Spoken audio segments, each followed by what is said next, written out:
Marcel. Mort pour la France. Poiteux Léon. Mort pour la France.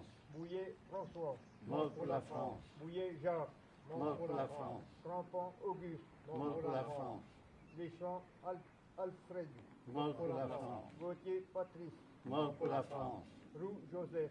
Mort pour la France. Tourte Eugène. Mort pour la France. Waterloo Félix. Mort pour la France. Estivalet Paul. Mort pour la France. Le Bali Albert. Mort pour la France. Robert Georges. Mort pour la France. Guillaume Émile. Mort pour la France. Clément Germain. Mort pour la France. Joseph Cordier. Mort pour la France. Pierre Carrière. Mort pour la France. Pour toutes les victimes de toutes les guerres, aussi bien civiles que militaires, je vous demande une minute de recueillement.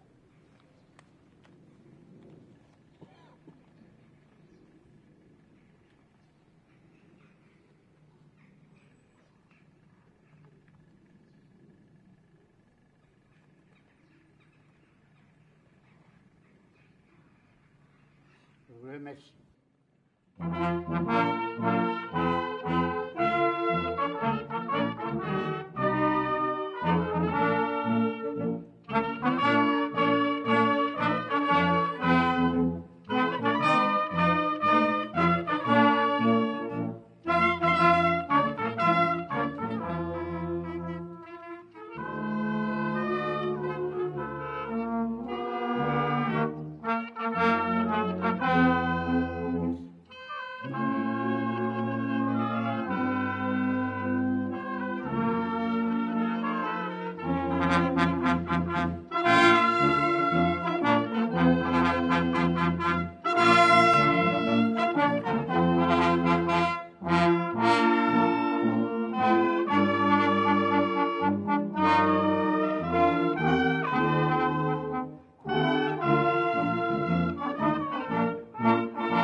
Lecture de manifeste du ministre des anciens combattants et de la FNATA.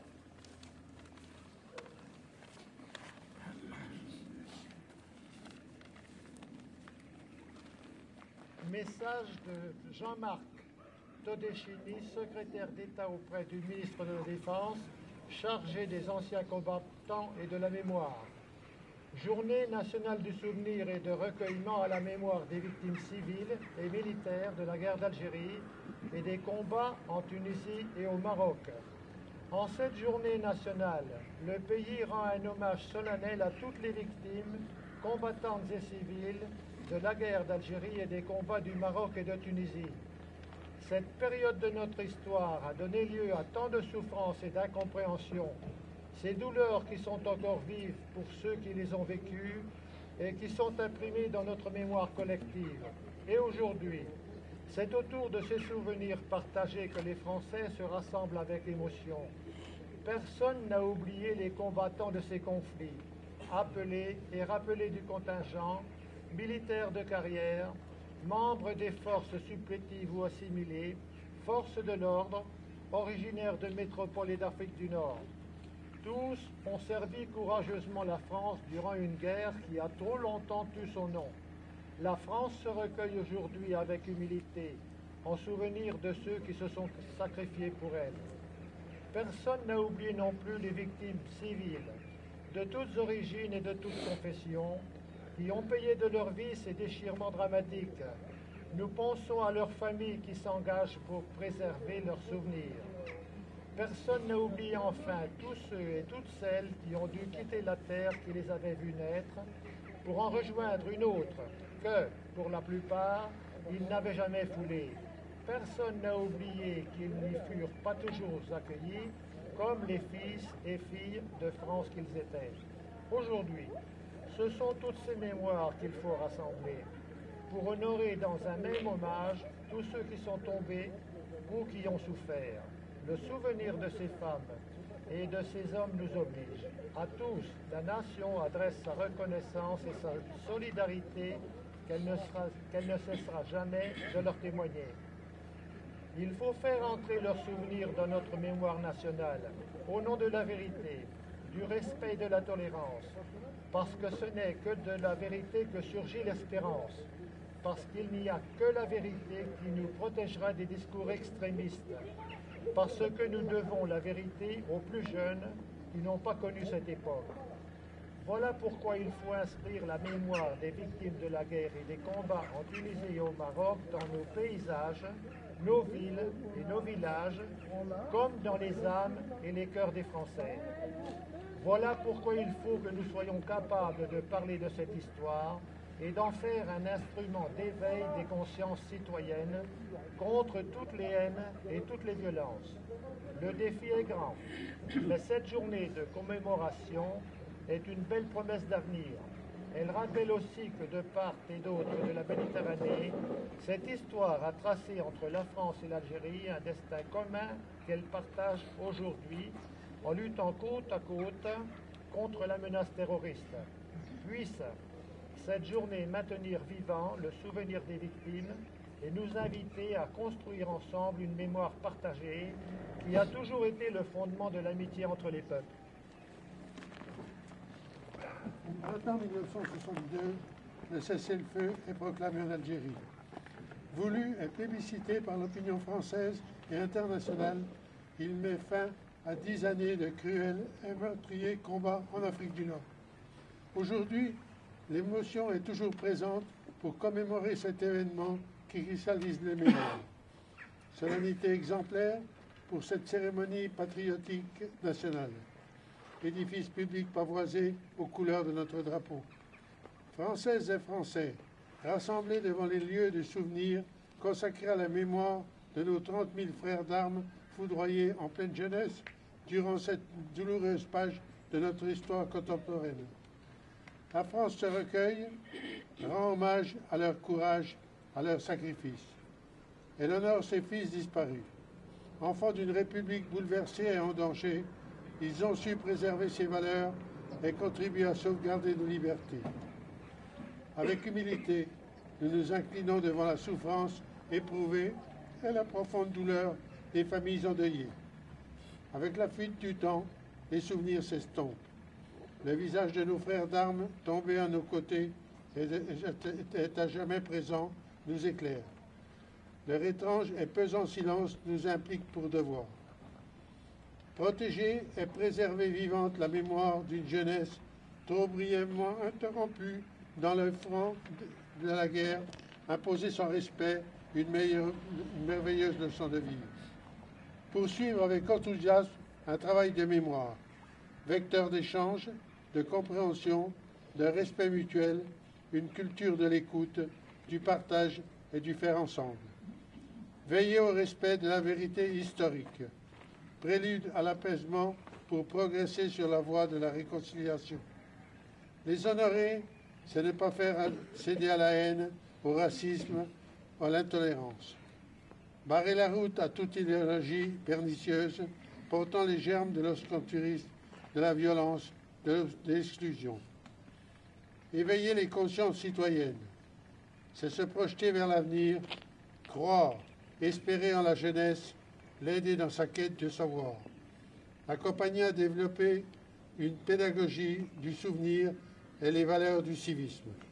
Par-delà, la déchirure, les blessures à l'âme d'une guerre au feu mal éteint, soyons porteurs d'une espérance de vie, d'ambition, au demeurant vigilants. À l'ombre d'une paix toujours fragile, en ce printemps où le ciel est tourmenté, aux aurores, le soleil combat les nuages. Aux briseurs de rêves, imposant le silence des armes. Aux hommes et aux femmes de bonne volonté, offrons notre message d'espoir, de fraternité et de paix. Vive la République, vive la France, le Comité national de la FNACA.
La cérémonie se termine.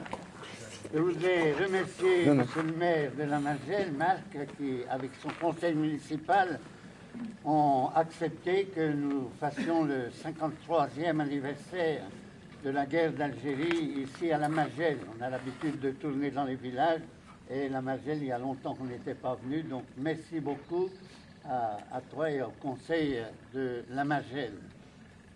Merci, n'oublions pas que sur les 30 000, il y en a quand même 2 du canton qui ont laissé leur vie en Algérie, Pierre Carrière de Bligny et puis Joseph Cordier de Francheville. On ne les oublie pas. Merci à l'Harmonie qui nous fait l'honneur et la joie d'être toujours présents pour nos célébrations et on leur doit beaucoup. Quand on pense qu'à Dijon, c'est un tourne-disque qui joue la Marseillaise, on est gâtés grâce à eux. Alors merci infiniment à tous les musiciens. Merci aussi aux porte-drapeaux qui sont fidèles aussi à toutes ces célébrations, aux anciens d'Algérie, Maroc-Tunisie qui se trouvent aussi parmi nous et à tous les habitants qui sont joints à nous pour cette célébration. Je pense qu'on continuera de rester unis, c'est la meilleure façon de tenir bon les uns et les autres. J'ai excusé la gendarmerie de Saint-Céline-l'Abbaye et également Madame Catherine Louis, conseillère générale. Ils n'ont pas le droit en période électorale de se manifester comme ce soir. Donc je les excuse bien volontiers. Je vous souhaite bonne soirée et Mike, si tu veux. Monsieur le Président, d'avoir pensé à la commune de la Margelle pour honorer vos morts. Je vais vous inviter, ainsi que mon conseil municipal va se joindre à moi, qui a préparé donc un apéritif au rez-de-chaussée de la salle de la mairie. Donc vous nous excuserez, la salle est en travaux. Donc on ne fera pas porter de casque ni de chaussures de sécurité, on va pouvoir y aller quand même. Merci. Ça nous réchauffera. Oui. Merci. Comment ? Oui, Robin. On met les drapeaux.